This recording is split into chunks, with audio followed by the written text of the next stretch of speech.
Hi, everyone. Chris Cuomo has had a long and distinguished career in TV news at a number of networks. He spent more than 2 decades covering the biggest stories, was a fixture both in the field and at the anchor desk during major breaking news moments. Most recently, during an 8-year stint at CNN, where he hosted the network's top-rated show. But last December, his primetime program and CNN career came to a stunning end when the network fired Cuomo after months of controversy, after he assisted and advised his brother, former New York Governor Andrew Cuomo, amidst allegations of sexual misconduct, allegations that ultimately led to the governor's resignation. Chris Cuomo has claimed that his CNN bosses were well aware of all his actions on behalf of his brother, and he sued CNN. And as it turned out, an investigation ultimately led to his former boss and friend, Jeff Zucker, being fired as well, presumably for a romantic relationship with his longtime PR and marketing chief. Now Cuomo's launched a podcast and a media venture called the Chris Cuomo Project, and recently returned from Ukraine, where he was covering the conflict there from the field. Tonight, for the first time since his ouster, Chris Cuomo sits down for an interview to talk about it all. Now, I have known Chris for many years. I consider him a friend. But over the course of the next hour, I'm going to be asking him about everything from what he did and said, to how he feels about his former colleagues, to a big new TV project he'll be announcing here. Now, since he's involved in litigation against CNN, he may not answer every question, but I'm still going to ask them. Chris Cuomo, welcome to the show. Let's get after it, Let's Danny. do it. Listen, I'm proud of your success here, your other ventures. Thank you, sir. Appreciate it. You ask what you want. Let's first talk about what it's like to be Chris Cuomo today. How is it different being Chris Cuomo the last 8 months than it was in 2020? Transition, change. Saying it is easy. Explaining it as advice to somebody else is easy. It's hard to live it. It's been a hard several months. And I tried, or am trying, to use them to figure things out about myself, about who I want around me, what I want my life to be about. This was a very heavy period for me personally. You and I were talking before about the fact that when you read articles, the articles describe you as disgraced anchor Chris Cuomo. Yeah, that's nice. How does that feel? Terrible. For me, no. You don't grow up the way I did and do this many years in this ugly business and not get a skin, a real hide. But your kids, your loved ones, they have to wear that badge as well. That's a double-edged sword for me because, growing up that way with my father and then my brother, I had always told myself, I'm not going to do it this way. I never wanted to be in politics, but I want to let my kids be their own people. And then here I am. And there's regret that goes along with that. Is there a lesson for you in now being on the other side? Meaning you're the guy who was used to asking the questions. Now you became the subject of a major national news story and scandal. In the moment of it, I was so worried about my brother and what this would mean for my family, how it reflects on my father and his legacy, that I didn't really see what was coming my way. Had I been advising you in the same situation, I would have been a lot more protective of you than I was of myself. And that's okay. Ultimately, everything has to be okay. And again, I'm not a novice. I grew up having people liking and disliking my father, my mother, me, for good and bad reasons. So, I have a little bit more experience in going through something like this than most would. But that said, it has been very difficult. And it made me rethink things that I haven't really touched in years and years, about myself, about why I'm here, about what I'm supposed to be doing and not doing. I'm telling you, you keep using the word heavy, but it's heavy. It's heavy. And I hope it's not something I would want people to go through. But you got to take what life brings at you. That's what I'm doing. Let's talk about some of the specifics here. It started, really, the controversy started with regard to your brother when you started interviewing him during COVID. Right. Do you regret that? No. But I think it's more fair to say, subject to your own counter, that the media was pretty quiet when Andrew was first coming on the show. Why? Because it resonated with people in a way that I've won almost every award that the TV journalism business has to offer, mostly because I've worked with the best teams that TV journalism has to offer. I've never had people thank me for what they saw as the help that they got during my reporting when I was sick with COVID, about the people around us who were in charge of COVID, and the interviews with my brother, which everything I know about this situation tells me that, of course, there's a conflict of interest. But people got that, Dan. Nobody thought I was interviewing my brother the way I interview other people. That wasn't the point of purpose of those things. And I even said at the time, and people were like, you don't need to say that. The time will come when he can't come on this show anymore. There will be a time for accountability. There always is in crisis. And I can't cover him about that. People got that. The media should have gotten it. They should have seen it for what it was. And I believe that there was a purity test that was applied to that wasn't really fair given the context and circumstances as people understood them. That said, you are correct. That was something that was going to come back to haunt me. It was just a question of when. And look, I publicly stated that I agree with your position with regard to those interviews during COVID, but as you know, there were people in the journalism community who said he can characterize it however he wants. He can say, oh, it's just about getting information out there. The bottom line is his brother was the governor of New York. He's a Democrat. He's a politician. And he's coming on a program that's supposed to be doing journalism. And that was the argument. It's a good argument. Yeah, I think on the written test, you get an A. But life isn't a written test. It's a practical test, and you have to take the circumstances as they are. And I will say this. I don't like the convenience of that opinion becoming stronger and stronger the farther we got from that moment and when my brother was in trouble. They should have said it at the time if they really felt it, but they didn't. Why? Because people appreciated the interviews. And there are too many of us in this business that say the right thing only at the right time. And not when it's going to be unpopular, not when you're going to be flying in the face of public sentiment. And I think that's important here also. Do I regret interviewing my brother? Selfishly, I'd be a fool if I didn't want to try to do some retrospective course correction to save me some of the travails. But that's not how life works.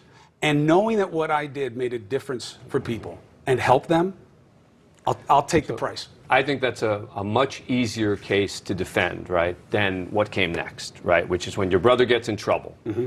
You start advising him, talking to him, being involved with the meetings, etc. What did you tell CNN about your involvement in those conversations? Did you say to them right at the outset, hey, guys, I just want you to know I'm going to be talking to my brother a lot through this process? It was known. Now, as you said, there's litigation. I want to respect it. But the reason I'm shy on this subject is not just pro forma because there's litigation. I really believe that I have to focus on things that I think are helpful to people. And I learned something during this period. I have been obsessed with what happened, when, what was known, and there are a lot of facts that I believe are going to come out. I've also learned that they are largely only important to me, Dan, in terms of what I want people to think and how I want people to feel and how I want them to see me. That's about me. I don't think that it's helpful to a lot of other people. So, yes, there's litigation going on, but I'm telling you, I never lied, and there were no secrets. Well, let's talk about it. I want to play a piece of sound from you on your show. Go ahead. Where this is now after it has been learned that you've been advising your brother, but before the Attorney General report comes out. This is from August of 2021. This is what you said. I never attacked nor encouraged anyone to attack any woman who came forward. I never made calls to the press about my brother's situation. I never influenced or attempted to control CNN's coverage of my family. And as you know, back in May, when I was told to no longer communicate with my brother's aides in any group meetings, I acknowledged it was a mistake. I apologized to my colleagues, and I stopped. There's a lot to unpack there. But let's start with the issue of I never made calls to the press about my brother's situation. You did, right? No, I never contacted any media who were covering my brother to try to affect their coverage. Well, I talk to people in the media all the time. They're most of the people in my life. But you said I never made calls to the press about my brother's situation. You did make calls to the press about your brother's situation. But I think the distinction has a meaningful difference. The concern would be not that I called you and said, what do you think's going on here? It's me calling you and saying, hey, tonight in your segment, I hope you remember that. That's different. That is different. But that's what I meant, and that's what matters. But that's not what you said. But, right? I mean, again, just in terms of, because you were very careful in what you said there, because that was obviously a big moment for you. Not careful enough. Right, no, I mean, because it allows a suggestion. Right, because the Attorney General put out these texts, right, of you having interactions with various people on your brother's team, where you're talking about sort of trying to get information about what Ronan Farrow, for example, knew or didn't know. You didn't call Ronan specifically. Never. But you called other people to find out what he was reporting, and then you reported back. If he were reporting. So here's what happened, okay? Without, It's important. Look, this is one of the credibility issues that I think is important. There was a curiosity at the time by my brother's team, obviously, of what was coming next, who was writing what, and this, okay? I don't think that finding out if a piece is coming out, that's what every reporter does. That's what you did when you were covering the story. When I said I didn't make press calls, I meant to manipulate the story. That would be the overstep. That would be the conflict in extremis. That's what I meant. The idea that I never spoke to anybody in the media about my brother, it's an impossibility. Most of my friends are in the media. But you were calling, but there were specific conversations. I mean, and I'm reading here, Melissa DeRosa, rumor going around from Politico, 1 to 2 more people coming out tomorrow. Can you check your sources? You write back on it. No one has heard that yet. And then you say, I called a fellow journalist who works with Ronan a lot. I didn't want to contact Ronan directly. I know him. He's been good to me. He's been on my show, but I didn't want to. I didn't want to push up on him like that. It's not right. I mean, you were obviously doing recon to find out what was out there. I'm not saying to influence, but to find out. Look, I'm telling you what my intent was. The truth is in the language.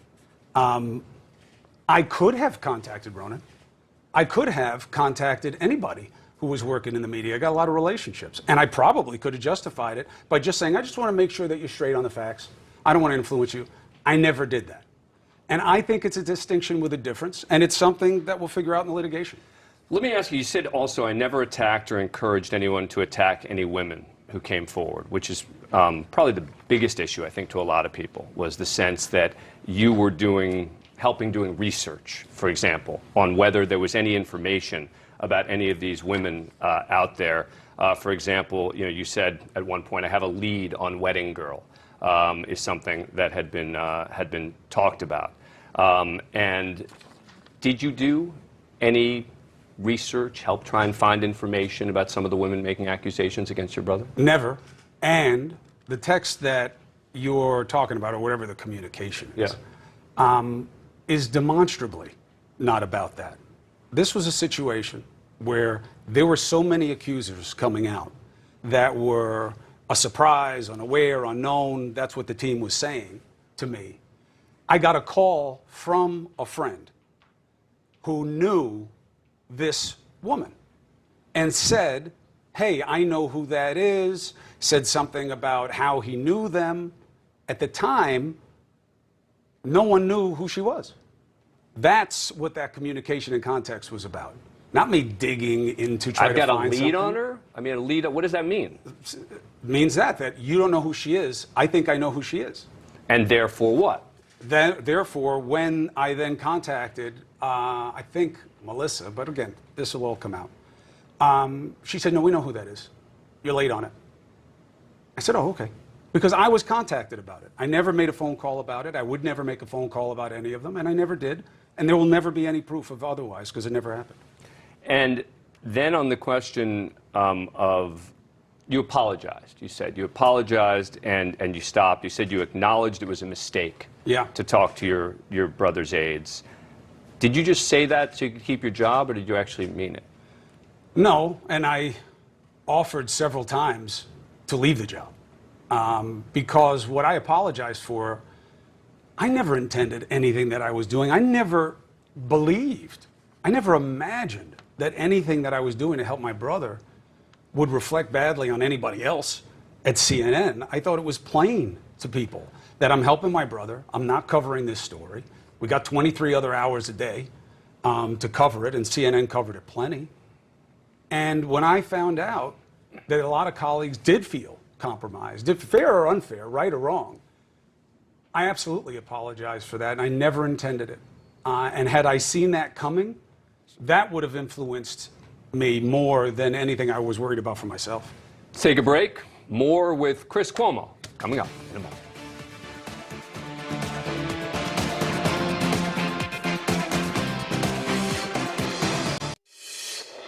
We're back with Chris Cuomo for the hour, talking about his time at CNN, what happened. We'll also be talking about the future, including a big announcement. But before we get there, Chris, I want to talk a little bit more about what led to your being fired from CNN.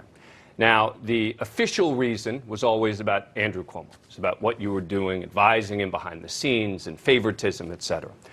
But there was reporting from the New York Times and the New York Post that the final issue was a claim of sexual assault against you. The New York Times says, quote, from a letter that they got, it relayed a story that had begun in 2011 when the woman, who was referred to as Jane Doe, was a young temporary ABC employee hoping for a full-time job. One day after Mr. Cuomo, an anchor, had offered her career advice, he invited her to lunch in his office. According to the letter from her lawyer, interviews with the woman and emails between her and Mr. Cuomo. When she arrived, there was no food. Instead, Mr. Cuomo badgered her for sex, and after she declined, he assaulted her. She said she ran out of the room. Your response to that? Denied it at the time, as soon as I heard about the allegation. Do you know who this woman is? I think I do. And none of this happened? None of this happened. Did you know her? Did she come to your office? Look, this will be part of the litigation in terms of things coming out. And I denied it.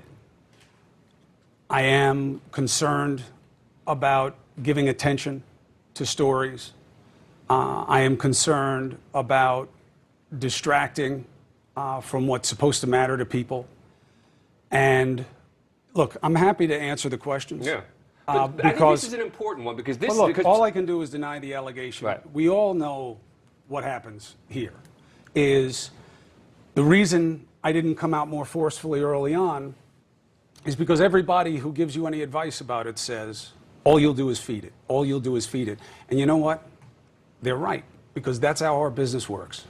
The reason that we want people who are involved, especially if they're a bold-faced name, is that it gives you another day on the piece. It's not because you've advanced the story. It's because, well, now there's a reason for people to want to consume it. I don't want to play that game any more than absolutely necessary. I denied the allegation at the time. Nothing has changed. And you have no understanding of why she would feel this way or make this claim? That is not for me to know.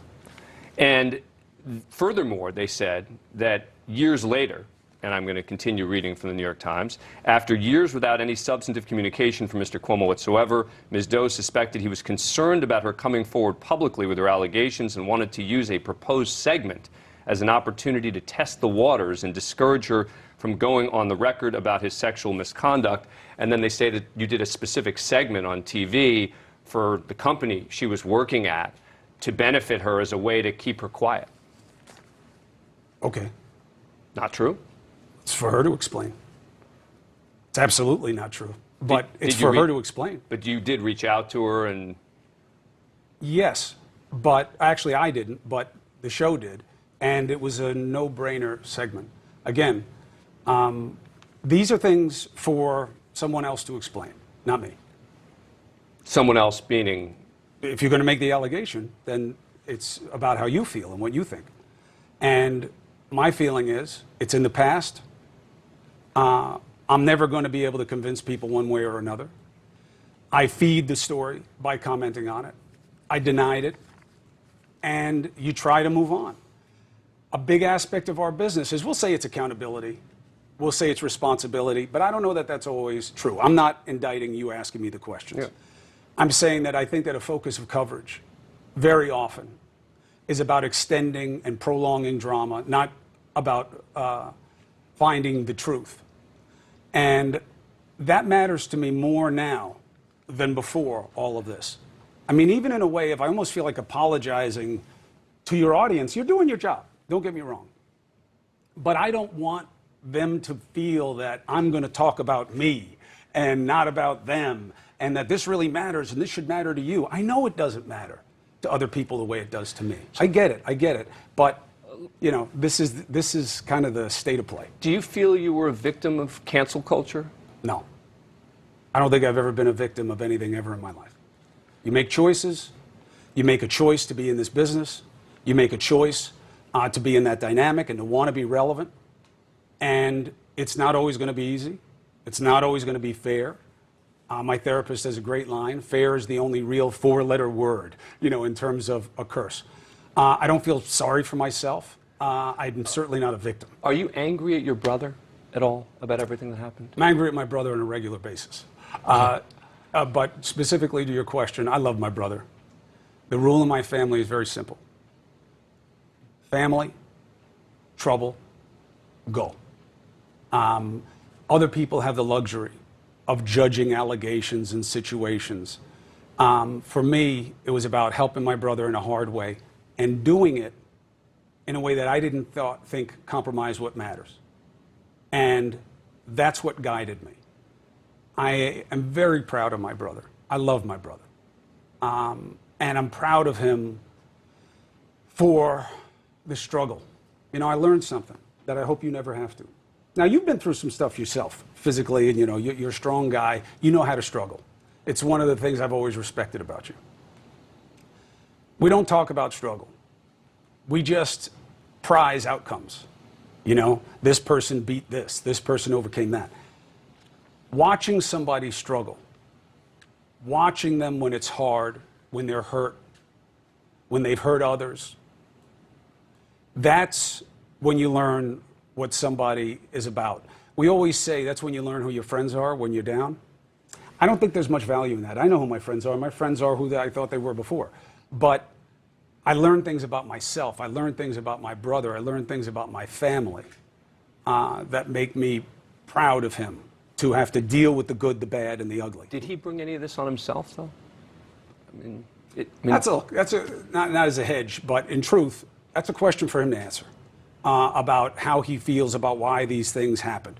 Now, did I bring this on myself? Yes. And it hurts me because I ask myself about, while I thought that I'm doing this for my family, that's why I did it. But what did I expose my kids to? My wife, the people in my life. I didn't think about it at the time. I just thought it was the right thing to do, so I did it. But when you're in public life, it's not just about you. We lie to ourselves and tell ourselves that. It's not. Your kids are going to have to live with what you do. And I've given that a lot of thought. And it's harder for me than you. You know, your father is a tremendous legal mind, and I love him and I respect him so much. But it's different than if he had been a politician. Yep. Let me take a quick break. Please, please. You know how this works. More with Chris Cuomo in a moment.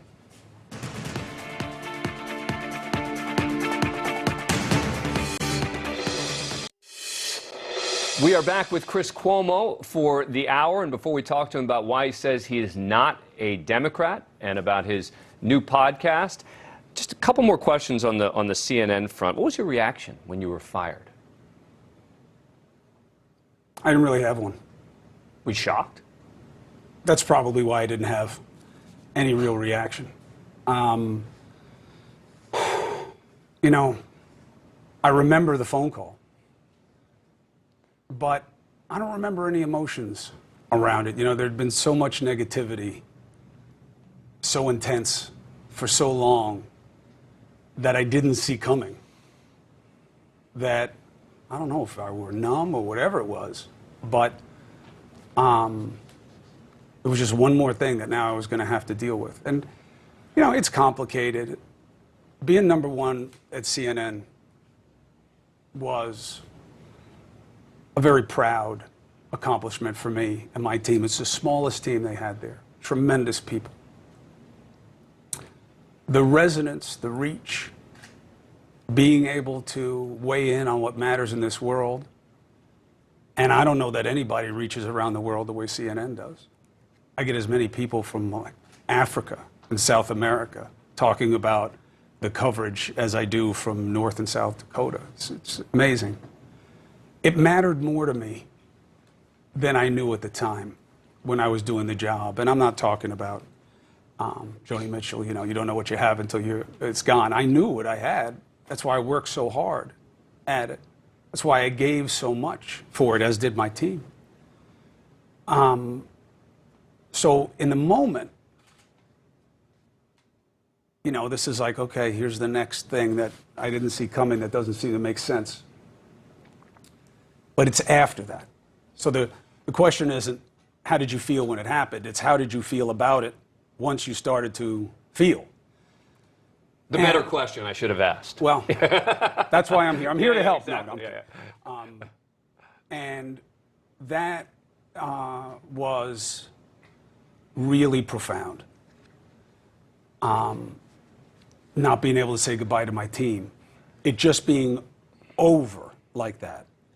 And now having to deal with something I haven't had to deal with in so many years, which is, now what? What is your life about? I know it's about my family. I know it's about providing. I know it's about trying every day to be less lousy than I was the day before. But there were existential questions now about, well, how do you make a difference in this world? How are you helping in this world?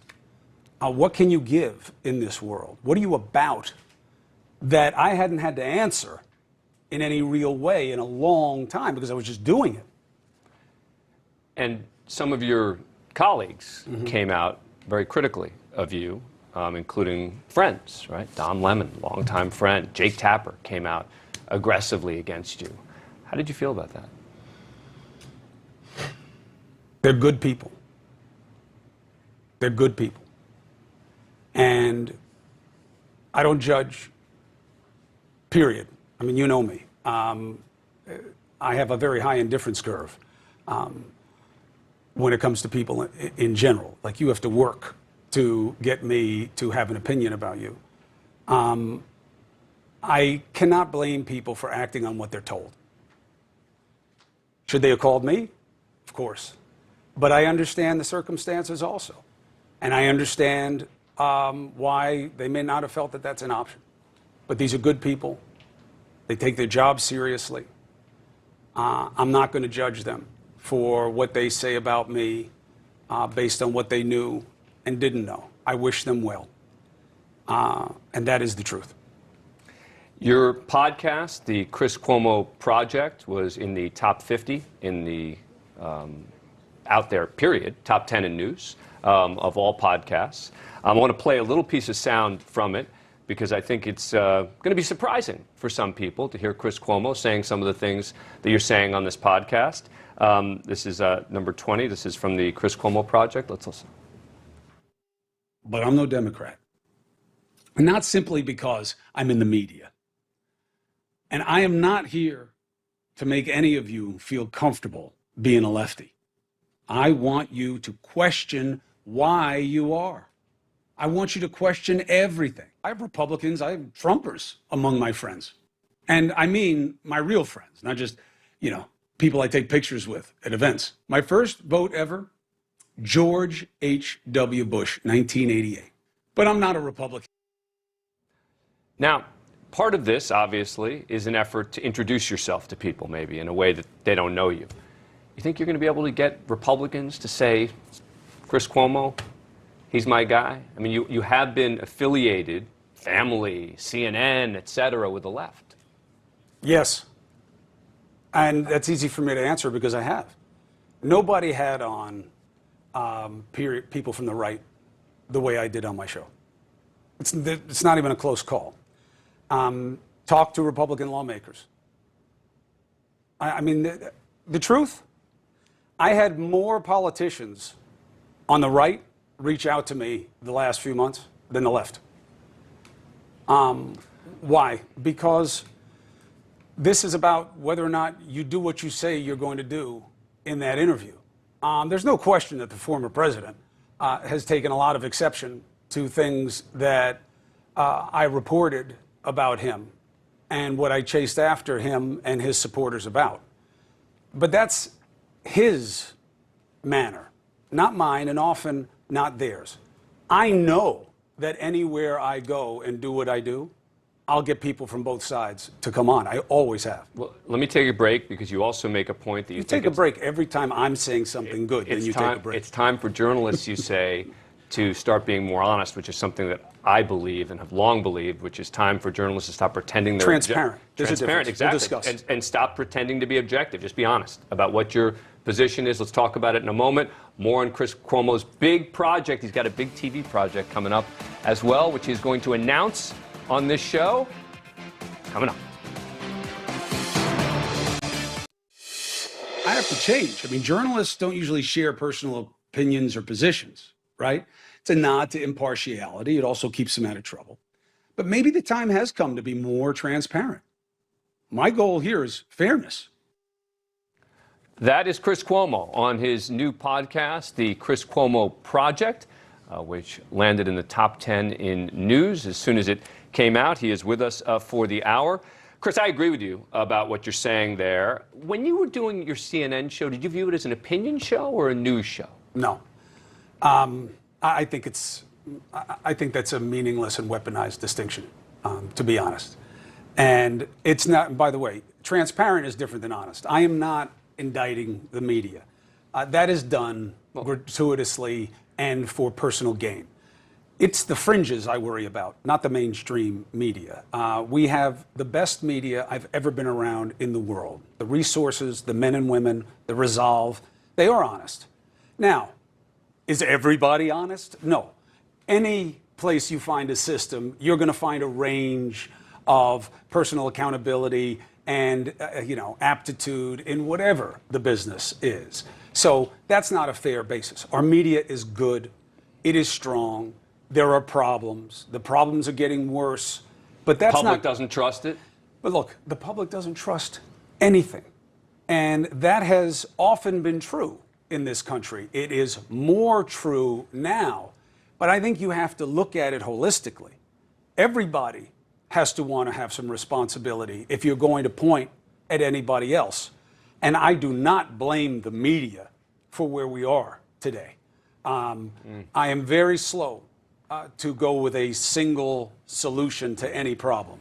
I blame the media more than you do, but we'll talk about that more. I want to play a little bit of you. You were in Ukraine in the heart of some of the shelling. Let's play a little piece of that. This was the last volley of shelling. Said several days ago. Look at this. Artillery rounds.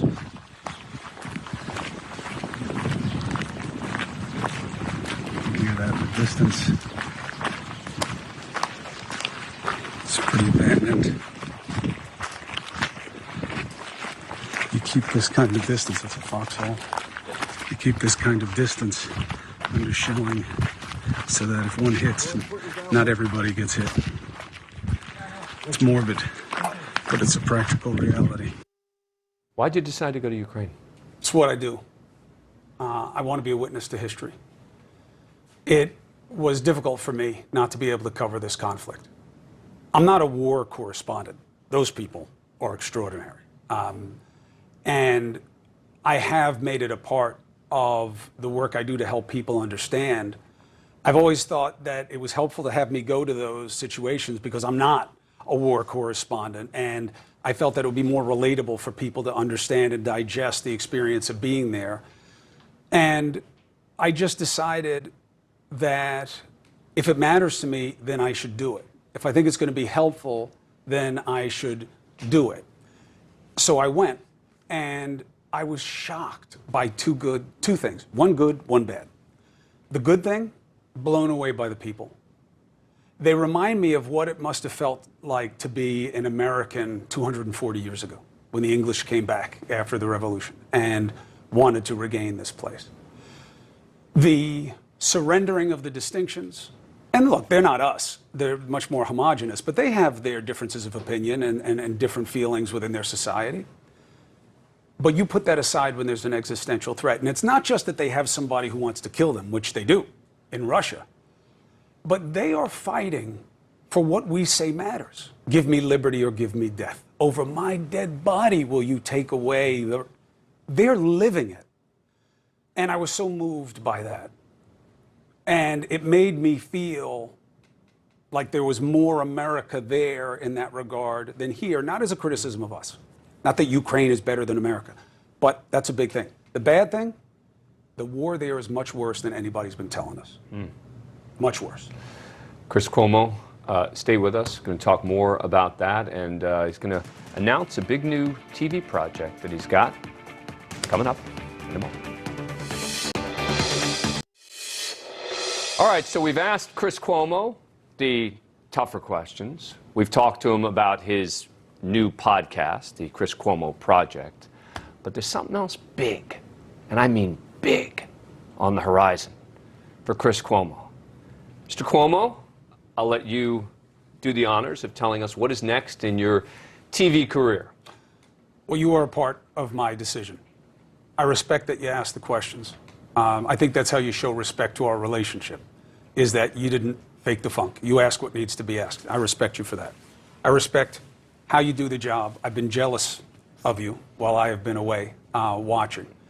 And I want to help. I want to find a way to help people. I'm going to come to NewsNation, and I want to build something special here. Work with Dan, work with the team here. They've got great people who are really hungry to make a difference in ways that I think matter. I had decided that I can't go back to what people see as the big game. I don't think I can make a difference there. I think we need insurgent media. I think we need outlets that aren't fringe and just trying to fill their pockets. Don't listen to anybody else. Only listen to me. Don't trust that when you hear it. I'm going to do the job. I'm going to go where the news is. And I'm going to try very hard to be fair. And I want to do it here. I want to make a difference. And I'm really hoping that it makes a difference for you. And I thank NewsNation very much for the opportunity. So Chris is going to be hosting a primetime show here that will begin in the fall. Yes. And I am thrilled to hear it. When I first heard that they were talking to you, I was saying, boy, that would be a great get. You being here matters to me.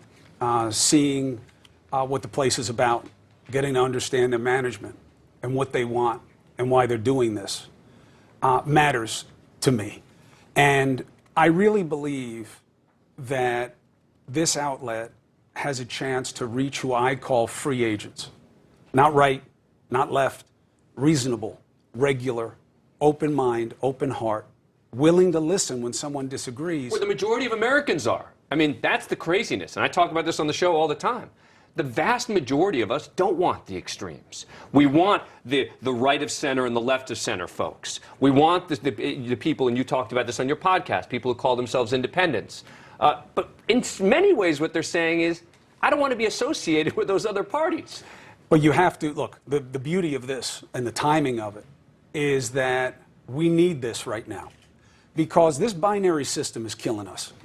And the media is trapped in it very often, right? You can't be criticizing the game that you are a part of.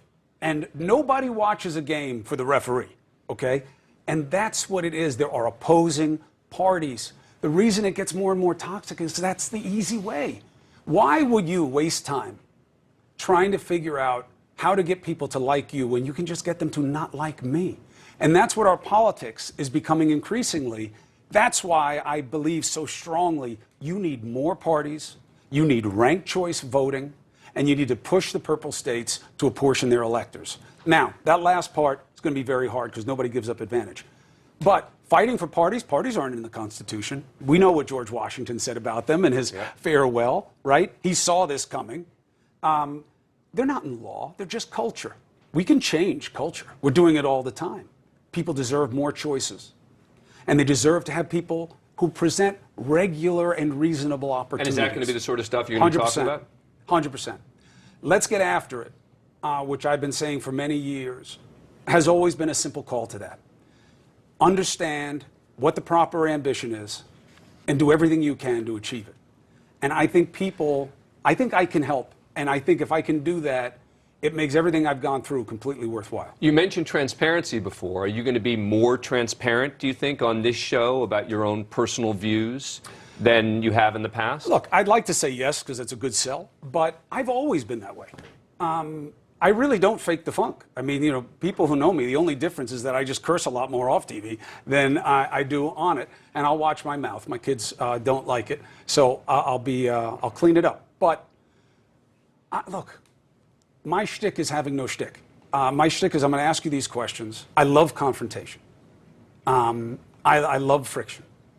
And I think that I can be helpful in those moments because I'm not here to hurt anybody. I'm not here to take anybody down. I don't play gotcha. I'm not here to dig into your past as a way of somehow compromising your present when it's not relevant. That's not what I do. It's not what I've ever done. And I just think that there's a need, and I got to tell you, sitting by for months and watching what's going on and not be able to help, not be able to make a difference on things that matter, it was very galvanizing for me in terms of what I want my life to be about. I am absolutely different than I was in November of this year. Real quick, why? Because I've gone through things that I didn't see coming, that I've had to deal with, and I've had to make decisions about how I want to be. A lot of people never have to confront that stuff. Good. But I've made choices, and I'm going to live those choices. Chris Cuomo, we are thrilled that you're coming to NewsNation. I'm expecting that we're going to be back-to-back, so we'll have a little banter. I'll tell you where you got things wrong on a regular basis. You've been doing that for 20-plus years. I will be continuing to lecture you. No, I'm really excited you're coming here. I think it's great for the network. I think it's great for you. I think it's great for us. Thank you. I appreciate you. That does it for us tonight. Full hour with Chris Cuomo. Thanks for watching. Banfield starts right now.